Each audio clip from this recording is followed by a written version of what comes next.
we're deconstructing how to pack a healthy lunch today. And I said before, this comes under the heading of duh factor, because sometimes something is so simple that when somebody says, well, just do this, and you go, well, that's a duh. Like, I should have known that. But the truth is our lives are busy and we're doing other things. So sometimes we don't think things through and automate them. So this is my attempt at automating the packing a healthy lunch with some suggestions to it. So, okay, one of the first things, and mine are out of order, which is just great. But one of the first things that we want to talk about is, what's the equation? What's the recipe for doing a perfect lunch? And I don't know why this was ingrained in me, and I don't know where it was ingrained in me, but when I talk about this, sometimes other mothers go, wait a minute, what are you talking about? But for every meal that my son has, I start with the 3 basic components, and then you can add on to it, right? But there has to be a protein, there has to be a carbohydrate, and there has to be a vegetable. If I don't do anything else but get those 3 things on the plate, then I can go, I did a good job as a mom. Those 3 things are absolutely essential. I know that there's some other things that are essential too, but they'll work their way into the diet one way or the other. But sometimes if we're not mindful and on it, it will be all protein, or it'll be all carbohydrate, or it'll be all vegetable. So I try to think of the plate as being this, cut into thirds. I've got the puzzle piece there, but there's got to be a protein, got to be a carb, and got to be a vegetable. And I try at this point in his life to make them all equal and even. Sometimes you're not going to get it right, but if you have that in your mind, then it really can be very helpful. So next thing that we want to break down is, what are the proteins? And I know this is like old school, what are we talking about here? But there may be some things that you haven't thought about. So you've got your poultry there, you've got your turkey, your chicken, your beef, you've got your pork, you got your fish, which sometimes we forget. But don't forget also that dairy and cheese is protein, beans are protein, and soy is protein. Now, all of our kids are different, and some of them are on different diets. So you may have a child who's not having dairy and cheese. You might have a child who's not having soy. You might have a child, like my child does, on this list of protein, it's much shorter for my child. He does not have beef, he does not have pork, he does not have dairy, he does not have cheese, and only recently have we put soy back into his diet, and in very limited amounts, because it's not a huge amount of soy is not a great thing for boys.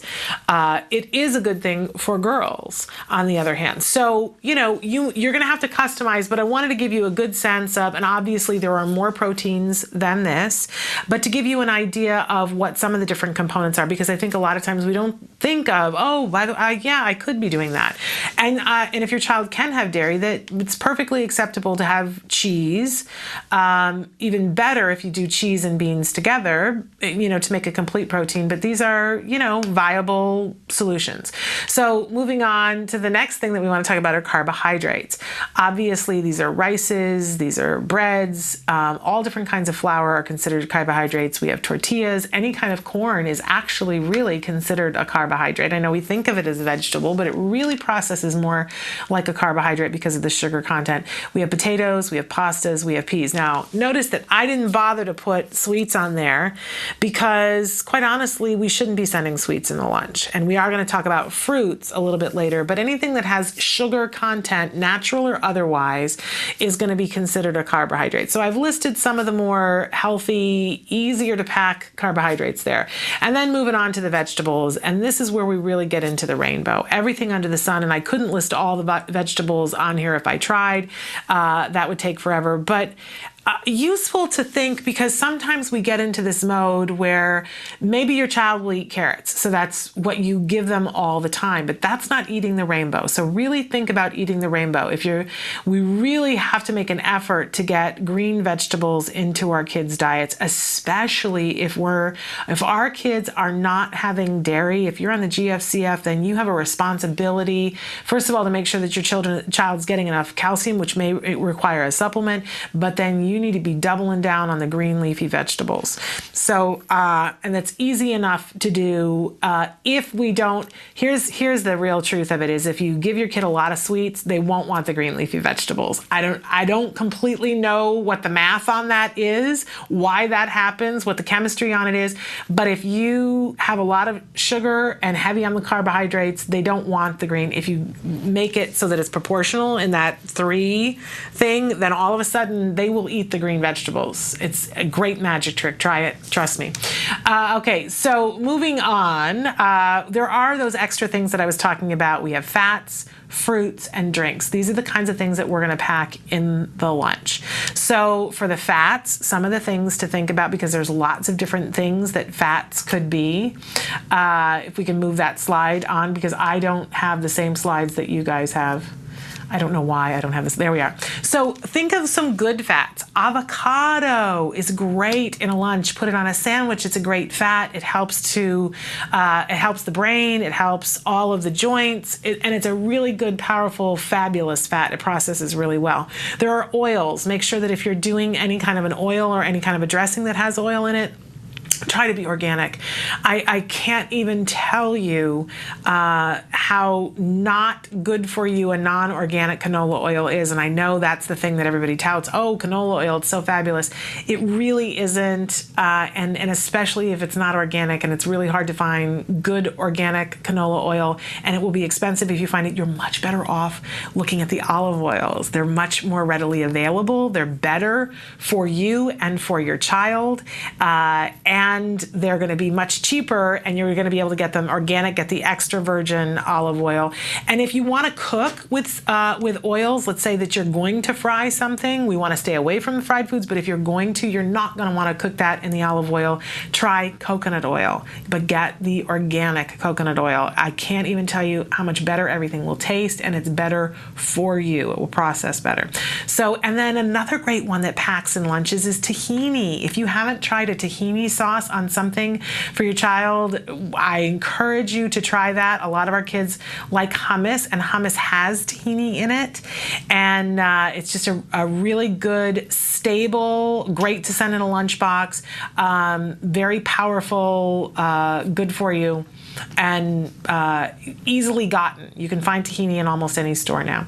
I know Trader Joe's makes a wonderful tahini sauce that's got some lemon in it. Ooh, it's fabulous on everything. Put that on a little bit of lettuce, and I guarantee you your kids will eat it. Okay, so moving on from fats to our fruits. Here are some good ones that I listed here because they pack well. They go into a lunch really well. We can do apples. And I know they make those pre-processed sliced apples. Make sure that you get one that doesn't have chemicals on it. If you want to save money, slice the apple yourself, dip it in a little lemon juice. It won't go brown, and it will have just a little bit of tang to it when you're kids, and you can put it in the lunch and it'll be fine. Pears are great to pack in a lunch. Those small cutie oranges are easy to peel, and they're the right bite size and give a little bit of boost of energy, but not give them the sugar high and crash, right? Stone fruit that are things like peaches and plums, only for the kids who are older who will know to eat around the pit and not eat the pit, right? We don't want a choking hazard. Things like grapes and raisins are really good in a lunch. It's a lot of energy, a lot of vitamin C, easily eaten, very socially acceptable. Things like melon cut up. What a treat to get watermelon in a lunchbox from time to time. And of course, bananas, if there's no allergy, they go really well. Good to work on hand skills to be able to peel some of these things. And then, of course, for drinks. So when we talk about drinks, it's what's going to work in a lunchbox. And I should have put water in the biggest because honestly, none of our kids are getting enough water, and it's what they do need. They don't need the extra calories, and they will drink water if it's what's available to them. So I encourage you to send water in an appropriate BPA-free bottle for them to be able to drink. You can send juice, but if you send juice, make sure that you're sending 100% pure juice and preferably organic juice. They have them in the juice boxes now that you can get them. And there are even some that, you notice coconut water is next. What I love to send are the ones that are juice boxes that have a little bit of juice and coconut water in them. We know that coconut water is one of the best dehydrators. It's so much better than some of those processed drinks that are sports drinks. And with a little bit of juice in it, it really has some zip to it, and it's really healthy, low calorie, not going to rot their teeth, and very good for them to hydrate. And of course, there's also the choice of milk and nut milk, and I'm told that you can get nut milks now in the juice boxes too, because part of it is being what it looks like for the the other kids. And those juice boxes that are the coconut water or the 100% juice that's organic or the nut milk, it looks like everybody else's box. And that goes a long way for our kids socially. So notice I did not have soda on there. And I, as a former teacher and as a mom and a person on this planet, we honestly, if you give your child soda at home, totally your business. But I want to really encourage you, and we're trying to get schools entirely to ban things like sugared milks and sodas. Our kids do not need the chemicals, and they do not need the acid, and they don't need the sugar in lunch. It's not going to set them up for success. So keep it out of the lunchbox, and then it's not a non-starter, right? Okay, so how do we pack the lunch? This is a big part of the equation that makes it a pain in the you-know-what. How do you get it in the box, and how do you keep it cool? So I've given you 3 really great examples here, and I know that there are more, but the first one, and we've given you the website, easylunchboxes.com. This is a whole system. They are BPA phthalate, or however you say that word, free. They look like the old-fashioned Tupperware, and they're segmented off. If you have a hard time packing a lunch and you don't know what else to put in, if you follow that 3 pie chart that we gave you and you have one of these things that's already sectioned off, it will make it a no-brainer for you. So it comes with a bunch of the different, and you can buy separate containers, but it starts out with a 4-pack. It's really all you need, and it's cheaper than any lunchbox that you can find, and you can get the insulated in any color in the rainbow, the box that it goes in. Easylunchboxes.com. I'm telling you, it's a great, great thing. Now, if you really like to off-road it and you don't want to be in the structured thing with the lids, and you don't want to deal with the lids, and that's not a part of what you want to do, then I really want to encourage you to get a packet. Packet are these lovely, you can see it in the middle there. It folds up to look like a billfold, and you throw it in the freezer, and then you take it out in the morning and you shake it out, and it opens up, but the sides of it are iced, so you don't have to have an ice pack, and it keeps things cold for 10 hours. It's the most wonderful thing ever invented. And they come in all different patterns. There's something for little kids, there's something for older kids. It's absolutely fabulous, and it's Velcro, so there's no zippers to deal with, but it's truly wonderful, and you can stick all the little baggies or your own things, closure things that you have in there, and it will keep it cold for longer than any other lunchbox, and you're not having to deal with the ice packs. What a non-headache that is. And then the last thing that I really want to recommend is, a lot of time we send things in those Ziploc bags, and I say Ziploc because Ziploc is the brand that if you're going to use the plastic bags, use Ziploc because they are BPA free. But not necessarily the best thing for the food, not necessarily the best thing for the environment, right? Want to encourage you, this wonderful product that we have here that I've given you, it's from Natural Value. They're wax paper bags. And so they're perfect size that you can fit a sandwich in there, you can fit a snack in there, and you can roll them down and they stay closed on their own.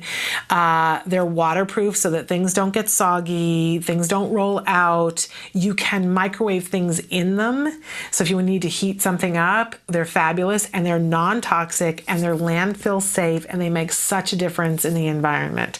And I have found that they actually keep things better than a Ziploc bag. So truly spectacular. As a mom, I really love being able to give those. So, and I think, is that no, we have recipes after that. So these are some ways that can help you to pack the lunch a little bit better. But so you put all this together, and what do you end up with? Some examples of what might be a lunch, for instance. So there we have the first one. So you can make a turkey sandwich. And by the way, you could put that on rice bread if you're gluten-free, and get a really nice, I love the Applegate organic lunch meats because there's nothing else in them, and they're gluten-free, casein-free. So a nice turkey sandwich, you can slice some avocado to be on it. You could even slice some tomatoes on it if you wanted to. And that's a lovely, lovely sandwich. Stick it in the wax paper bag, or stick it in the easy lunchbox container that has the area for sandwich. You can pack some carrots, and you could even put some tahini or salsa on the side with the carrots, or not. If your child can have a ranch dressing, get one that's organic, and you can put that on the side. Send them with a bottle of water and a banana. That's a really healthy lunch.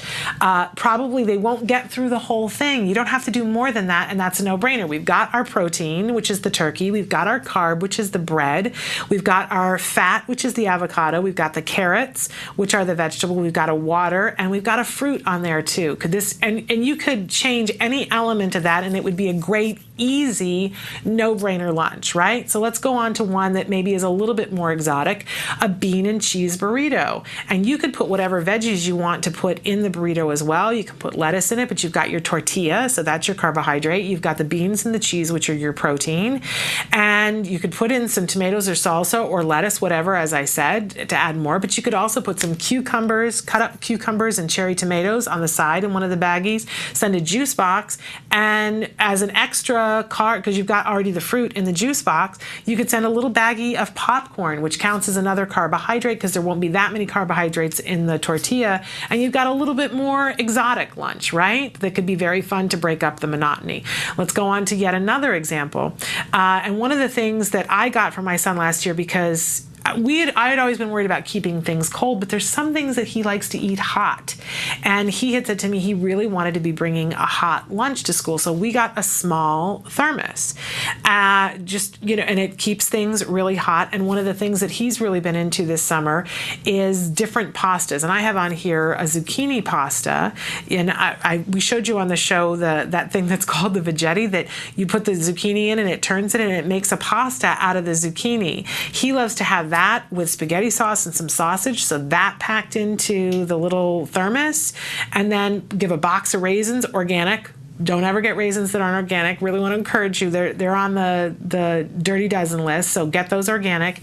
A thing of coconut water, and I loved the chips that are the taste good variety that are olive chips. So there's some corn and some olives ground up into them, so you got a little bit of fat in the olive chips, and some corn in there for the carbohydrates, because otherwise you don't have a carbohydrate. You've got the vegetable as the pasta. You've got tomatoes in the tomato sauce. You've got the sausage, and you've got the raisins for your fruit, and you've got the coconut water for your drink, but you need to have a carbohydrate in there, because otherwise, if I sent that lunch with just the squash pasta, I can tell you what would happen is that around 2:30, all of a sudden, he would not have as much pep. We got to make sure that we get enough carb in there so that our kids can get through recess and their brain can continue to work. So those are just 3 examples, but start to think about how can you mix and match those 3 core things: the protein, the carb, and the vegetable.